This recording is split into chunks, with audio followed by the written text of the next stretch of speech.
وصلى الجماعة قبل أن تصلي عليه الجماعة আল্লাহর বান্দা ফজরের নামাজে আসো না, জোহরের নামাজে আসো না, আসরের নামাজে আসো না, মাগরিবে আসো না, এশায় আসো না, তাহাজ্জুদ তো অনেক দূরের কথা, পরের কথা। এমন প্রশ্ন যদি করা হয়, হুজুর সময় পাই না, কাজ কাম বেশি, আমি বেশি ব্যস্ত মানুষ, সময় পাই না, সব কিছু একসাথে রাত্রে পড়ে নিব, সব কিছু একসাথে রাত্রে পড়ে নিব।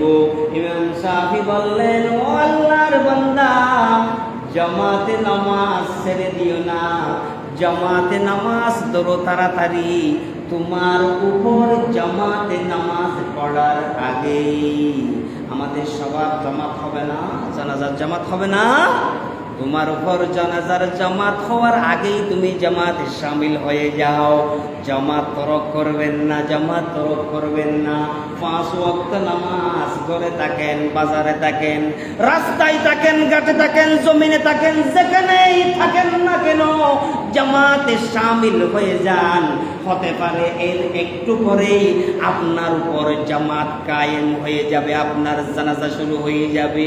সেই জন্য প্রতিটি মুহূর্তকে নিজের শেষ সময় মনে করেন, প্রতিটি মুহূর্তকে নিজের শেষ সময় মনে করে এই দুনিয়াকে লাথি মারেন।